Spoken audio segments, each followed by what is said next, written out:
Good morning and happy new year. আজকে 1 জানুয়ারি। এখন বাজে সকাল 11:30। তো অন্যবার আমরা কি হয় সকালবেলা বেরিয়ে যাই মায়াপুরের জন্য, কিন্তু এইবার মেয়ের টিউশন ছিল, তার জন্য সকালে বেরোতে পারিনি। এখন বেরোবো মানে তাও 1 ঘন্টা আগেই মোটামুটি আমাদের যে ড্রাইভার ভাই তাকে বলা ছিল আসার জন্য, কিন্তু ও আসতে লেট করেছে। এই আসছে, এখন ওর রাস্তায় রয়েছে। যাই হোক, এবার যাব, জানি না কখন গিয়ে পৌঁছাবো, কারণ হাইওয়েতে কাজ চলছে, এমনিতেই জ্যামও আছে রাস্তায়। তো পৌঁছাই, তারপর আবার কথা হবে। বেরোতে বেরোতে বেলা 12টা বেজেই গেল, কারণ কল্যাণ আসতে দেরি করলো। তো জানি না কতক্ষণে মায়াপুরে পৌঁছাবো আর বিগ্রহ দর্শন করতে পারবো। এমনি আমাদের বেলা করেই বেরোনো হলো যেহেতু। আর তবে এইদিকে কৃষ্ণনগরের রাস্তাটা তো এখন ভালো হয়ে গেছে, আর জ্যাম যদি না থাকে তাহলে কোনো অসুবিধা মনে হচ্ছে হবে না, 1-1.5 ঘন্টায় পৌঁছে যেতে পারবো। আসলে প্রথমে ঠিক ছিল না তো যে আসবো, কারণ সকালে টিউশন ছিল, ভেবে উঠতে পারিনি যে যাব, হঠাৎ করেই ঠিক হলো। তো দেখি, তো চলে এসেছি মায়াপুরে, কিন্তু প্রায় 2টো বাজে। এখন তো আর ভোগ আরতি শেষ হয়ে গেছে, এখন আর ভেতরে যেতেও পারবো না বিগ্রহ দর্শনে। তাই ভাবলাম যে গোবিন্দাজে খেয়ে নিই। তো গোবিন্দাজের অপোজিটেই এই যে চন্দ্রোদয় মন্দির হচ্ছে, আর রাস্তায় দেখো কত মানুষ চলাচল করছে। 1 জানুয়ারি প্রচণ্ড ভিড় হয়, আগেও বলেছি। তো এখন 2টোর সময় বাইরে একটু দাঁড়িয়েছিলাম, যেহেতু ভেতরে টেবিল পাইনি, তাই বাইরে দাঁড়িয়ে একটু দেখছিলাম লোকজন যাতায়াত করছিল, দেখতে ভালোই লাগছিল। আর সুন্দর একটা রোদ ছিল, খুব একটা গায়ে লাগছিল না, ওখানে দাঁড়িয়ে ভালোই লাগছিল। তো টেবিল পাওয়ার পর ভেতরে এলাম, আমাদের খাবার সার্ভ করে দিয়েছে। এখানে আমরা নিয়েছিলাম ভেজিটেবল ফ্রায়েড রাইস, বাটার রুটি, পনির বাটার মশলা, মিক্স ভেজিটেবল, তার সঙ্গে গ্রিন স্যালাড, কাশ্মীরি পোলাও, শাহি পনির। আর অনুরাধা সবাইকে পরিবেশন করে দিল, কারণ অনুরাধা এটা ভালোই পারে। এরপরে গেলাম আমরা মূল মন্দিরে, সেখানে গিয়ে বিগ্রহ দর্শন করলাম, কিন্তু যেহেতু ওখানে মোবাইল অ্যালাউ নেই, তাই ছবি তো তুলতে পারি না।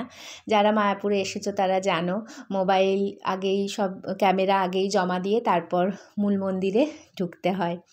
মূল মন্দিরে মন ভরে রাধা মাধবের বিগ্রহ দর্শনের পর বাইরে এসে এই গীতা মেলায় এলাম।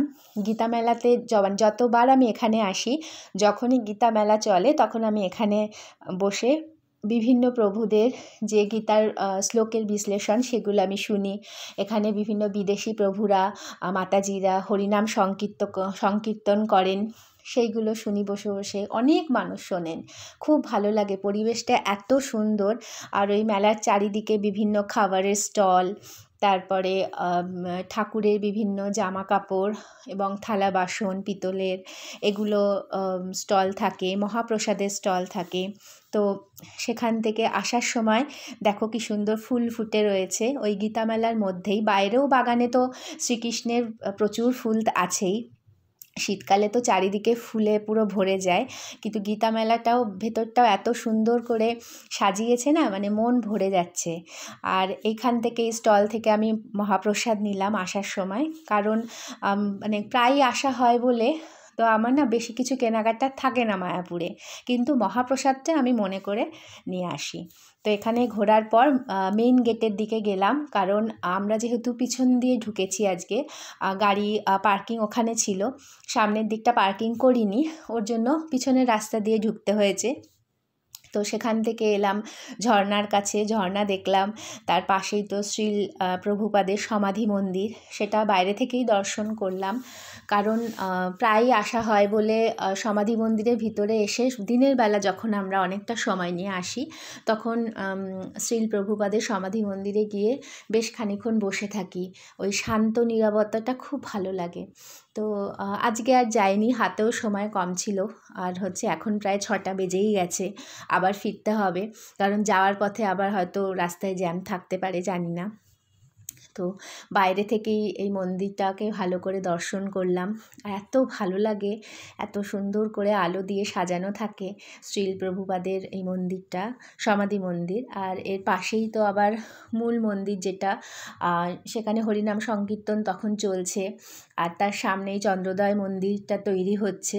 এটা শুনলাম যে 2024-এ হয়তো উদ্বোধন হবে, শুনেছিলাম তা আগে 2022-এ উদ্বোধন হবে, তো এখন শুনছি 2024-এ উদ্বোধন হবে।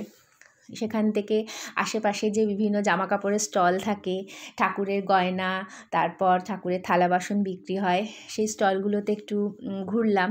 দোকানগুলোতে ঘুরতে ভালোই লাগে, কারণ এগুলো সবসময় কিনি না, কিন্তু ঘুরে ঘুরে দেখতে ভালোই লাগে।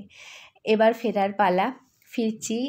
একটু ফেরার সময় মন খারাপ হয়ে যায়, কারণ আমার বাড়িতেও রাধা মাধবের বিগ্রহ আছে, কিন্তু মায়াপুরের ওই বিগ্রহ দর্শন করে না যে একটা না আলাদা শক্তি পাই, মনে হয় যেন এই শক্তিটাই সারা বছর আমাকে চালনা করে। তো আমার মনে হয় যে মানে বছরের প্রথম দিনটা রাধা মাধবের কাছে গিয়ে যে সারা বছরের জন্য যে প্রার্থনা, যে সবাই ভালো থাকুক, সবার ভালো কাটুক, তো এটা বলতে খুব ভালো লাগে। বাড়িতে পৌঁছালাম রাত 8টায়, সবাই খুব টায়ার্ড। এবার ড্রেসটা চেঞ্জ করে এবার ফ্রেশ হব। তো আজকে আমার মায়াপুরের শর্ট ট্রিপ তোমাদের কেমন লাগলো তোমরা কমেন্ট করে জানিও। তো এখানে আমার ছোট্ট ব্লগটা শেষ করছি। গুড নাইট, সবাই ভালো থেকো বন্ধুরা।